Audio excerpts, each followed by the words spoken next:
in August, so that you have everything aligned with the right A/B testing of an ad, with the right tracking through analytics to see if people are converting. But more important than dazzling with the science of building the campaigns, because that's what we're good at, it's how should the company think ahead of the game with a schedule that I would suggest is 2 months ahead of time. And that probably means that in the summer, you've really got to flip your brain to thinking autumn. Autumn, you've got to flip your brain to thinking January, February. So for you right now, you're needing wood. If someone's not got a campaign in place to provide you with that, and they're thinking, oh, we should do that now, then they've missed the boat. And that's why the schedule, as you say, is kind of priceless. Absolutely. And it's difficult to do, isn't it? You know, when we're sat outside on an August evening having a barbecue and it's glorious, it's hard to think about the first cold nights of October. It is, but the summer is always a more intrusive time. There's so many other things that you can be doing, but any business of any ilk should understand, have a finger on the pulse of what the trends are for their customer base at I wouldn't say every month, but I would certainly say every season. They should know that they should have a finger on the pulse to knowing what people are going to need from them in a certain period of time. Totally. When it comes to sole traders, I always find they are some of the busiest people in the world. Mm. So it's so hard to book a plumber in itself, isn't it? Sometimes they are often booked out for 2 or 3 weeks ahead. Have you got any recommendations for someone who is running their own business, is booked out a lot of the time, for preparing their marketing, for bringing that calendar into play in a quick and easy format? Well, yes. I mean, it's kind of obvious for them as a business. It's thinking ahead of the game. But in order to do that, what they need to do is just build. They don't. It's as you say. It's a chicken and egg. They don't have the time because they're so busy. Their calendar is so booked up with doing jobs. But it's just finding a little bit of time, and it wouldn't need to be. I wouldn't say even half an hour a week to just get in place. Just the idea of what does your perfect customer need in each month of the year. And it's really quite a simple element, because I don't want to really pigeonhole just one set of trade. I don't want to say painter and decorator, because then it alienates people who may be an electrician or a plasterer or a builder. But for any of those, think of the aspects of your job that make you swamped at any time of year. And then how can you alleviate that by keeping leads coming in the door? The best way to do that is to make sure that, let's say you're in August and you're doing all these wonderful outside jobs and you're up your ladder and it's a glorious time of year and you're doing external jobs of various descriptions. For a plumber, it might be there's far less boiler maintenance needs doing, but getting customers understanding of who you are, how you work, how you operate, and giving you a call or having any kind of brand awareness of you is crucial come that moment in time when, oh my God, the plaster's peeling off my wall because it's got frost damage. Or, oh my God, my boiler's gone. I seriously need to phone Carl or whoever. So that seasonal calendar, to my mind, should be all about delivering prior to the event, just so that you're in the mind's eye of people, so that you can then get your ducks in a row for each month when you know the seasonal spikes happen based on the types of jobs you're going to deliver. Okay. Now, you said a word there that I want to bring into this conversation, that is branding. Mm-hmm. So one other stat I wanted to mention today was in the winter travel market, which is a seasonal market, and Google currently say that 58% of all winter travel searches are for specific brands or companies. And to me, as we're now talking about sole traders who are time poor, the big difference in branding between bigger companies and small sole traders or very, very small organizations is the time they have to put into brand awareness. So the reason I would say that 58% of those winter searches are for specific brands or companies is because those brands and companies have a calendar, put the time into brand awareness, and are therefore in people's minds when that time of year comes. So that's why it's important to create that calendar for yourself, however big or small your business is, and to put the time into it. Because if you do it well, you become attached to specific thoughts at specific times of the year or in specific scenarios. Yeah. Yeah, very good point. Can I add something that is kind of an elephant in the room about branding? I think it's very relevant. The word branding is such an issue for many small businesses because they don't see branding as a key element of what they do. They are a business. Their heart and soul is, certainly as a sole trader or any kind of small enterprise, they are a business. Branding is kind of fluffy stuff and nonsense to a lot of them. It's marketing speak, branding. Whereas to any big company, big budget, branding is a key element of getting their name out there. And that is the key phrase here that I think all small businesses need to understand about branding. Certainly what we try and advocate to people. We're not trying to do stuff and nonsense brand marketing. Any small business, any business should be dealing with branding. And it's not the word branding that can scare so many people. It's getting your name out there, respected, trusted, accountable, passionate about what you do. That is branding. And it's such a misnomer to a lot of people. It scares a lot of people off. They think, well, what's branding? I'm not a brand. I'm a business. I am who I am, what I sell.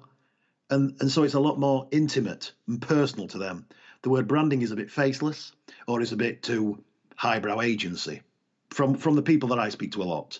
And I think the element of branding, as you say there, is crucial that people understand that it's all about what you provide personally, what you're unique for, what you're passionate about, and that should resonate in everything you do.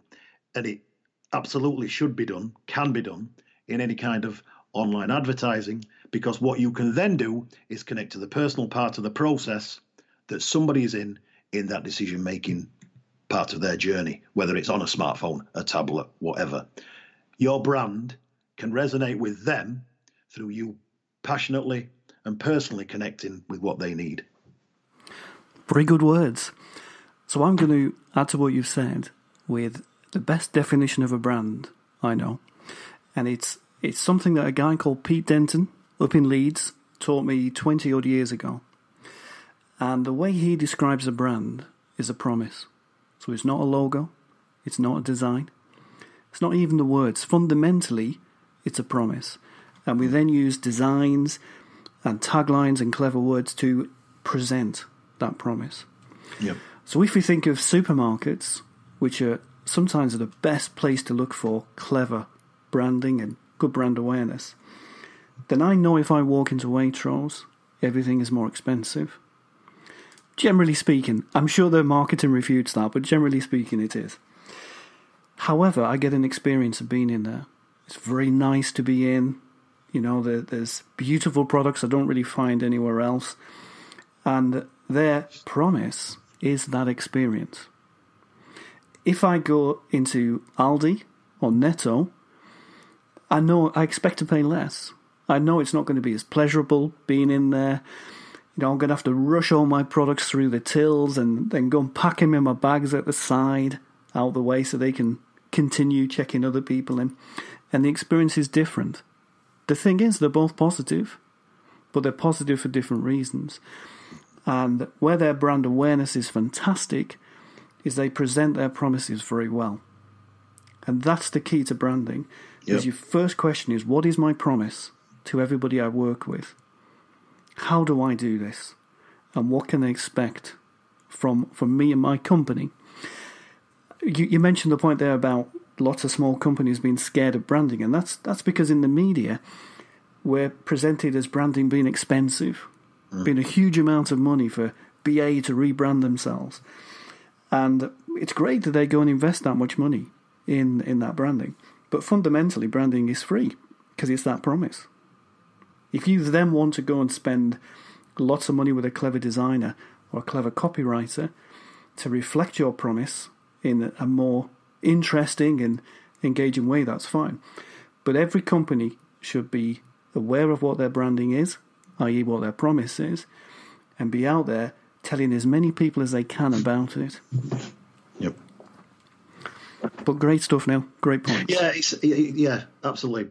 It's fascinating because this conversation has evolved now into really the psychology of marketing, the psychology of words in marketing, branding being one of those words. I think you say it perfectly by saying it's all about the promise. I think it's on the same level. You put another word with that, it's personal. And to wrap that back round to what these podcasts are about when we discuss online advertising and techniques in online advertising, I think now more than ever, online advertising allows you to make that promise and be personal based on the types of ads and the types of ways you can present ads to people on the device of choice. Goes back to those stats about mobile going through the roof. Goes back to the stats we've got about seasonal elements of, or seasonal industries that should target people in different ways. What is your promise? What is it that you can make personally attractive to them? And online advertising does that better than any medium, digitally or traditionally. It does indeed. So Neil, how should we conclude today's chat? As you said, we've gone into all kinds of things. What's our final message to everyone listening? Well, I'm going to be short and sweet. I think I've kind of just said it, really, because we did evolve this conversation from being very matter of fact about statistics on online advertising, digital advertising techniques, whether it's Facebook, Google. I could wrap it round by talking about the different types of online ads you should present to people on which types of platforms. But I think that's another podcast. Really, just to wrap this round, I like how we finished it by talking about purpose over profit, is a big phrase of yours, and the fact that your promise to people can be delivered in personal ways based on what those people need. So to wrap that finally round would be to say, I'd like people to go away and think about what you said in terms of the scheduling of what that promise is you're going to make to people and how you are going to personally attach that promise for them so it resonates. And I would say do that, or at least get everything in order to do that 2 months in advance. That would be my final point. 2 months in advance. Very good. The content calendar and the marketing calendar we've discussed is the aspect of your promotion that should change. And it should change with the thoughts of your customers, which you've really well described why it's important to write those down and be aware of them. And then your promise, or your brand, that scary word, is something that should be the same. It should be strong and solid. And it's something that should resonate through all of our marketing and be consistent. So there's two aspects there. What should change? What should be consistent? Great stuff, Neil. Another Wonderful. Good podcast. Yep, thank you very much. We'll do the same next month. Okay, you take care, Phil. Bye-bye.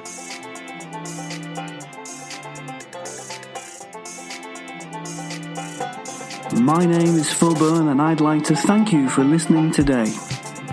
If you have any questions on anything you have heard in today's podcast, feel free to email your queries to podcasts@positivesparks.co.uk. We are an online advertising team who strive to help you thrive online.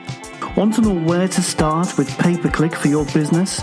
Download our free online advertising pack at positivesparks.co.uk/pack. Until next time, goodbye.